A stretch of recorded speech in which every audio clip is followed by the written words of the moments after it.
They've won 23 straight regular season games, but that doesn't matter in the playoffs. How about 11 straight games this year for Sharyland? Big win over United South at Laredo on Friday night. Lance Madden looked completely back from his injury. Sharyland rolls to a big win over Laredo United South. So what does that set up? Well, it's set up with a game with a winner between Harlingen and McCallum Memorial, and everybody in the Valley wanted to see Harlingen-Sharyland Part 2 after what we got last year. Well, we got it because Harlingen rolled over McCallum Memorial yesterday, and it wasn't even close. Brandon Garza was on fire. This guy completes more passes than just about anybody in the entire Rio Grande Valley. That offense makes sure. That's C.J. Gallegos with the score there. Now, Jonathan Sanchez tried to keep McCallum Memorial in it early. This one to D.J. Johnson. But Garza, man, to Gallegos, Garza to Mark Rosales, Garza to whoever, it doesn't matter. Harlingen ran away with this one. 58-20 is the final. So when you look at the schedule, it's like this. Here we go. Harlingen and Sharyland meeting up for the second straight year. Still to be determined when and where. They'll determine that this morning. Waiting in the wings, it will either be Madison or O'Connor. But Harlingen has been waiting to get back at Sharyland for a full year after 42-2 last year. And the linebacker talked about it in the past summer. We definitely will not forget 42-2.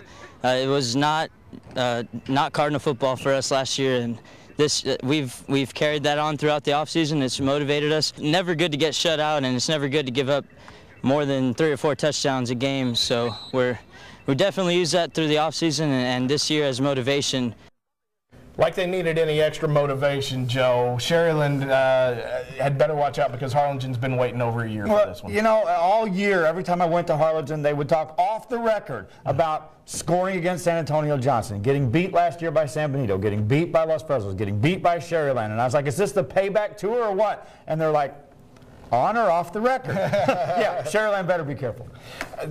We wanted to see this because we thought it was going to be different this year. But will it be different this year, Mario? I mean, Sharyland's offense looks almost better than last year. Their defense looks better than last year, but Harlingen looks better on both sides as well. I don't think Harlingen has let up in any game this season. They've just been relentless all year, and I think, excuse me, they've been wanting to get to this point. And both teams are better. I don't think it'll be decided by 40 points again. It'll be much closer, but I still give the edge to Sharyland. I mean, you look at it in the quarterbacks, it's Brandon Garza again for the second straight year, but last year for Sharyland it was Trace Barrera. This time around it's Lance Madden and Diego Chrysler. Joe, how much difference will there be in this game? Well, it'll be different than 40 points, I would expect. Now, again, Manny Gomez, though, can master plan something big, and he's proven that he can do that against high prolific offenses before. And if he shuts him down, it could be another one of those, because I don't know that Sharyland can make adjustments on the fly, or at least they haven't had to. But, you know, can they is a big question. Let's make our picks. Mario, who you got in this one? Sharyland. Sharyland is the pick. Well, he made that easy. There you go. Harlingen. All right, there's one for Harlingen. I am going to go ahead and pick Sharyland in this one as well. So, actually, Mario, we had you down for Harlingen. I think I switched in the last. You switched in the last 5 minutes. Yeah. Folks, that's how close a game this is going to be. But it's not the only rematch because Harlingen South last night and Edinburgh North made sure that this one was going to happen again. Harlingen South and Jaden Taylor took on Weslaco East. Weslaco East defense has not been that east side strong side that we've seen in the past, and Jaden Taylor just tore them up. Now, the running game's still good for Weslaco East. Saul Cuellar, again, what a fantastic year he's had, but the Hawks were relentless. They turned it up on defense. That's been the difference for them this year. Jaden Taylor kept going and going, and the Hawks won this one 42-21, setting up a rematch with Edinburgh North, which is what they've wanted all along. I know Edinburgh North won't let up easy, and I'm rooting for Edinburgh North. Hopefully we can play them again for the second time in the playoffs, and hopefully we can get that W against them. But I'm going for the Valley, and hopefully all of us can make it through the next one. You wanted it, Sean, you got it, because Edinburgh North, in a complete replay, we keep talking about these rematches. Last night it was a rematch for Edinburgh North as they took on Eagle Pass. And just like last year, the Cougars edged the Eagles by 7 points. Last year it was in the Alamo Dome. This time around, pretty much the same score in Alice. So we look at the districts, the area, and it looks like Harlingen South, Edinburgh North, 10-1 versus 10-1. Edinburgh North's only lost to Sharyland. Harlingen South's only loss, that was to Harlingen. That's Friday at at Edinburgh. Waiting in the wings, Cibolo, Steele, and Reagan. Joe, how much different will this rematch be?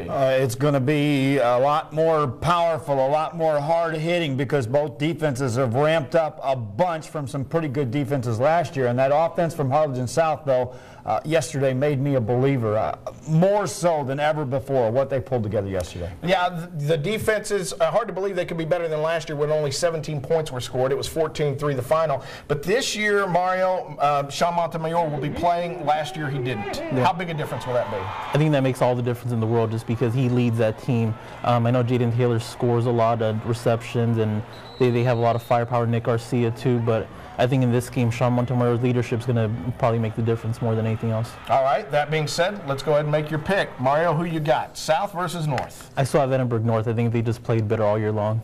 All right. Well, I picked their defense all year long until yesterday when I saw Harlingen South from a different perspective. South going to get this one. Both sides of the ball are better for Edinburgh North. Both sides of the ball are better for Harlingen South. For me, that means it'll probably be the same kind of score, maybe 21 to 11 or something like that. But I'm going with Edinburgh North again for this game. And we are coming right back with our Starr County special. What a weekend at Sanchez Stadium. First, LaGruya wins their first playoff game ever, and then last night a thriller for the Rio Rattlers as Coach Longoria runs away from the bucket. It's all when we come back.